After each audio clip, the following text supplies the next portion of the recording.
Bonjour à tous, bienvenue à l'Évian Resort Golf Club où je vais avoir le plaisir aujourd'hui d'essayer la nouvelle gamme Apex avec la série AI200 et la série AI300.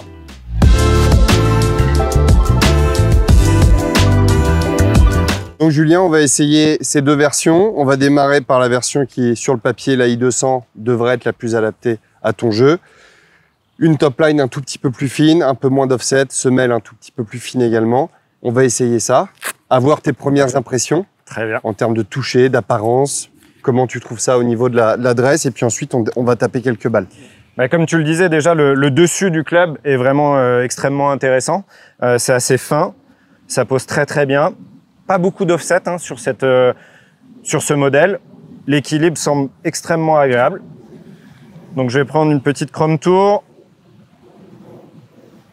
juste devant le radar Foresight. L'équilibre est vraiment extrêmement agréable, je trouve. On sent vraiment le poids de la tête de club. Là, on a un grammage de shaft qu'on n'avait pas forcément sur les produits précédents. On va être sur un shaft qui va être autour de 100 grammes, ce qui va te permettre justement d'avoir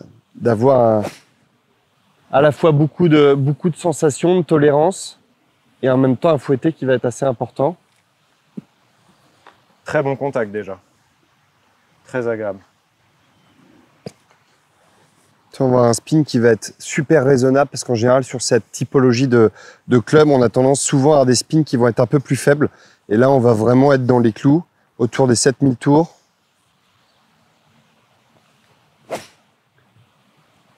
Comment tu trouves le toucher, la trajectoire?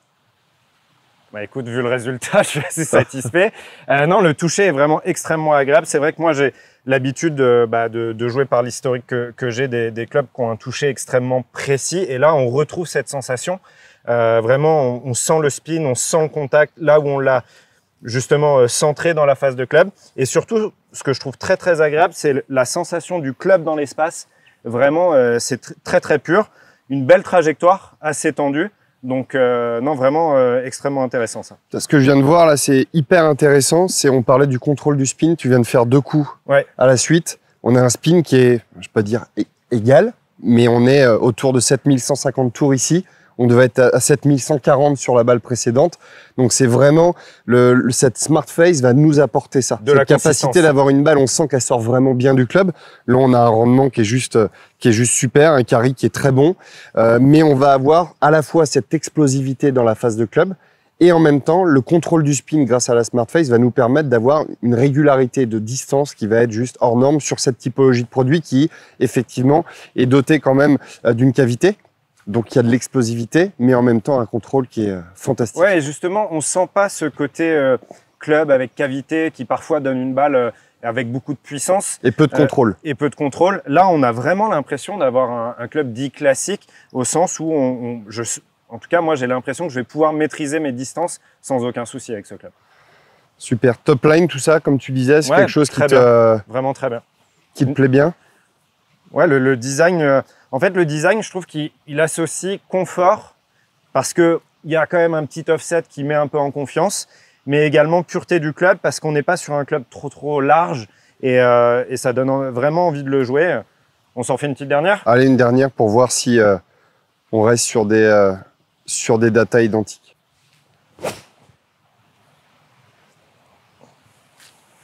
Belle trajectoire. C'est assez régulier, on a vraiment Tout est régulier. Je trouve un angle de décollage qui varie très peu. Tu vois, là, on est vraiment sur quelque chose d'identique. Un tout petit peu plus de spin parce que tu as eu un angle d'attaque qui a été effectivement un tout petit peu plus descendant sur celle-ci par rapport à l'autre. Mais, et on l'a vu en termes de résultats, une balle un tout petit peu plus courte, forcément, le spin va faire qu'on va diminuer un petit peu la distance. Régularité. Moi, ce qui me plaît bien, si on regarde les distances au carry, on va seulement avoir 2 mètres d'écart entre la plus longue et la plus courte. Et souvent, c'est ce qui manque sur ces catégories de clubs, c'est qu'on va à la fois, le golfeur qui va prendre une Apex AI200 va vouloir quand même avoir de la distance, mais souvent va avoir des écarts de profondeur très importants, ce qu'on ne va pas trouver ici justement grâce à cette technologie Smart Face, la Face Cup, et surtout qu'elle soit en acier forgé. Extrêmement agréable en tout cas. On bascule sur la 300. Donc là, logiquement, club un peu plus confortable. On va retrouver un peu plus d'offset, donc ce décalage entre l'ozzle du club et la face du club Donc là, logiquement, on devrait avoir, malgré un loft un peu plus fermé, on devrait avoir plus de confort à jouer ce club. La top line, dis-moi ce que tu en penses, mais elle est un tout petit peu plus épaisse. Ouais. Et encore, je trouve réellement que l'écart est pas si important que ça par rapport au confort qu'on va avoir. Et c'est vrai que toutes ces technologies qu'on met en place depuis des années maintenant nous permettent réellement d'avoir des clubs qui sont de plus en plus visuellement hyper attractifs. On a envie de le jouer, malgré effectivement, Julien, que c'est un club qui est à la base pas destiné à ta typologie de jeu. On te met ça dans le sac, t'as pas l'impression d'avoir un club trop massif. Ça reste plutôt assez discret. C'est élégant, très très élégant. Malgré effectivement le dessus du club qui est un petit peu plus épais, mais ce forgé qui est un peu brossé, tout de suite tu as l'impression que le contact il va être agréable, il va être bon, ça va pas claquer dans la phase de club, on sent qu'il va y avoir quand même du toucher. Donc on va voir si ça se confirme déjà à l'essai, mais en tout cas là un club qui me donne l'impression d'être plus en confiance effectivement, peut-être un petit peu plus de puissance aussi. Donc on va regarder tout ça. En tout cas en termes d'équilibre, moi je me sens à l'aise. Aussi à l'aise, franchement, qu'avec que la 200. Tu sens une différence en termes d'équilibrage, que tu as un shaft qui normalement est un tout petit peu plus léger, mais sur la version 90, donc logiquement un peu plus de poids en tête, et donc un centre de gravité global qui va être un petit peu plus bas. Donc malgré ça et ce loft un peu plus fermé, on vient d'ailleurs, et c'est un point important Julien, on vient fermer le loft tout simplement vu que le centre de gravité du club est plus bas. On a besoin de baisser le loft, pas pour dire qu'on va plus loin, parce que c'est vraiment pas le cas, mais c'est vraiment pour trouver le bon équilibre entre position du centre de gravité et angle de décollage de la balle. Et comme on peut le voir ici, ton angle de décollage est exactement le même que ce que tu au degré près par rapport à ce qu'on avait sur la version précédente. Et la distance, c'est assez bluffant d'ailleurs, Julien. La distance exactement la même. Est la même. Ouais. Juste un peu surpris, je t'avoue, par le poids du shaft qui était effectivement un petit peu plus léger. Oui. Donc je vais en refaire une pour vraiment avoir la sensation un petit peu plus aboutie.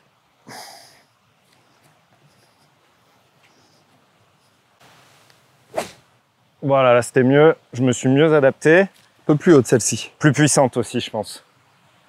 Celle-ci est partie plus forte. Ouais, celle-ci est partie plus forte. C'est la plus longue. Là, je l'ai senti un peu... En fait, j'ai la première... Un peu surpris par le poids du shaft, j'ai pas senti que le club me donnait ce qu'il méritait en fait. Donc j'ai fait un petit ajustement dans le swing et derrière, franchement là par contre, vraiment tu as l'impression d'utiliser le club à 100% de ses capacités au final. Une balle vraiment puissante qui a terminé fond de green par rapport aux autres. Donc franchement top. Là, il répond vraiment à ce qu'on disait, c'est-à-dire l'angle de décollage ne bouge pas. Il est même un tout petit peu plus élevé que ce qu'on avait sur la version précédente. Le spin est plus faible, exactement ce que cette version doit nous apporter. Spin est un peu plus faible. Et là, forcément, naturellement, on a une balle qui fait plus de distance parce que tu as 8 mètres de plus en carry par rapport à la version AI 200. Je voudrais bien qu'on essaye ensuite quelques coups. Je sais que tu aimes bien ces coups-là, essayer des effets. Parce que souvent, c'est la typologie de club. On n'est pas trop forcément à la recherche. En tout cas, quand on va viser ce golfeur-là, avec ce niveau de jeu-là, il n'est pas trop dans la recherche d'effets. Et cette gamme nous permet d'avoir quand même beaucoup de tolérance et en même temps un contrôle de trajectoire. Et ça, c'est super intéressant. On part sur quoi? Un draw? Allez, un petit draw. On va voir ça.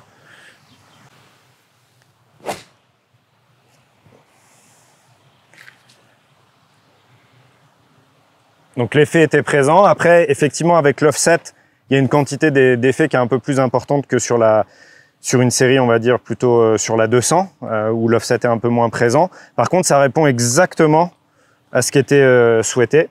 Donc là, tout de suite, le draw, un peu moins de spin, naturellement plus de distance. Donc là, on a un club et ça s'est fait très facilement. Ouais, exactement. Sans avoir un spin non plus trop bas. Parce qu'on avait forcément moins de spin, mais ça reste raisonnable. On n'a pas baissé de 2000 ou 2500 tours, comme parfois ça peut arriver. On essaye un petit fade? Un petit fade, c'est parti.